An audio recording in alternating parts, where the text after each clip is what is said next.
Hello friends, Rakesh story YouTube channel पे आपका स्वागत है।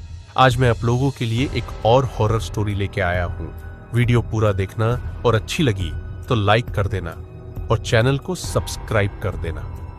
धन्यवाद। साइलेंट टेरर एक सुनसान गांव था जिसे लोग निशब्द के नाम से जानते थे। इस गांव के चारों ओर एक घना जंगल फैला हुआ था जिसमें कोई जाने की हिम्मत नहीं करता था। कहते थे कि जो भी उस जंगल में गया वो कभी लौटकर नहीं आया, परंतु लोग इस बात का जिक्र कभी किसी से नहीं करते थे, जैसे किसी अज्ञात खौफ ने उनकी आवाज छीन ली हो। रात का समय था। गांव के सारे लोग अपने अपने घरों में दुबके हुए थे। हवा में अजीब सी खामोशी थी जिसे केवल रात के कीड़े मकोड़े ही तोड़ रहे थे। गांव की गलियां वीरान थीं और हर दरवाजे पर मोटी मोटी सांकलें लगी थीं। राजन, गांव का एक नौजवान, इस खामोशी को महसूस कर रहा था। उसने सुना था कि उसके दादा उस जंगल में गए थे और फिर कभी लौट कर नहीं आए। यह रहस्य उसके मन में गहराई से बैठा हुआ था। उस रात उसके अंदर की बेचैनी और जिज्ञासा ने उसे मजबूर कर दिया। उसने फैसला किया कि वह जंगल में जाएगा और इस रहस्य को जानकर रहेगा। वह अपने घर से बाहर निकला। आसमान में घने बादल थे और कभी कभी बिजली की हल्की चमक दिखाई दे रही थी। पूरे गांव में सन्नाटा पसरा हुआ था, जैसे कोई अदृश्य शक्ति हर जगह अपनी निगरानी रखे हुए हो। राजन के कदम गांव से बाहर जंगल की ओर बढ़ने लगे। जैसे ही वह जंगल के किनारे पर पहुंचा, उसे हल्की सरसराहट सुनाई दी। यह आवाज पत्तों की थी, पर उसमें कुछ असामान्य था। वह कुछ पल रुका, फिर साहस जुटाकर जंगल के अंदर घुस गया। जंगल के अंदर घुसते ही उसे महसूस हुआ कि यह जगह बिल्कुल अलग है। पेड़ों की शाखाएं अजीब तरह से मुड़ी हुई थीं, जैसे कोई अदृश्य शक्ति उन्हें पकड़कर मोड़ रही हो। वहां की हवा ठंडी और भारी थी। राजन ने महसूस किया कि हर कदम के साथ उसकी सांसें तेज होती जा रही थी। अचानक उसे अपने पीछे किसी की आहट सुनाई दी। उसने मुड़कर देखा, पर वहां कोई नहीं था। शायद मेरी कल्पना है, उसने खुद को समझाया और आगे बढ़ता रहा। जंगल के अंदर कुछ दूर जाने के बाद उसे एक पुराना खंडहर दिखाई दिया। यह एक छोटा सा मंदिर था जो अब टूट फूट चुका था। वहां की हवा और भी ठंडी हो गई थी। मंदिर के पायकिया के मर के आसपास जमीन पर गिरी पत्तियों की परतें इतनी मोटी थीं कि उन पर चलने से भी आवाज नहीं होती थी। राजन मंदिर के पास पहुंचा और धीरे धीरे उसका दरवाजा खोला। मंदिर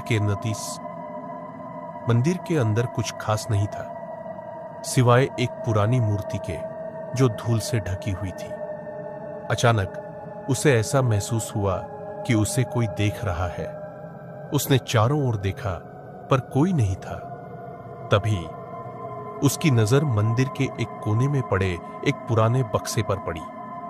उस बक्से पर धूल जमी हुई थी, पर उस पर कुछ उकेरा हुआ था। उसने अपनी उंगलियों से धूल साफ की और पढ़ने की कोशिश की। उस पर लिखा था, जो देखोगे वो तुमसे कभी नहीं छूटेगा। राजन के शरीर में एक सिहरन दौड़ गई, पर उसकी जिज्ञासा ने उसे बक्सा खोलने पर मजबूर कर दिया। उसने बक्से का ढक्कन उठाया और तभी उसके चारों ओर की हवा अचानक भारी हो गई। एक तेज चीख उसके कानों में गूंजने लगी, जो इतनी डरावनी थी कि उसके पैरों से जमीन खिसक गई। उसने बक्से के अंदर देखा। वहां एक काले रंग की किताब रखी थी। उसने हिम्मत करके उस किताब को उठाया।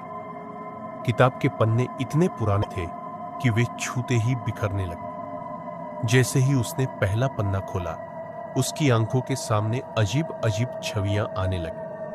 वह जंगल, लोग, उसकी दादी और कई अनजान शहरें। सब एक एक करके उसकी आंखों के सामने घूमने लगे।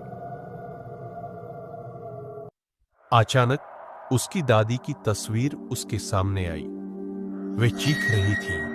उनकी आंखों में खौफ था। वह पलटकर भागने लगा, पर उसके कदम जैसे जमीन में धंस गए थे। वह अपनी जगह से हिल भी नहीं पा रहा था। तब एक ठंडी हवा का झोंका आया और उसने महसूस किया कि उसके पीछे कोई खड़ा है। उसकी रीढ़ की हड्डी में कंपी दौड़ गई। उसने धीरे धीरे गर्दन घुमाई।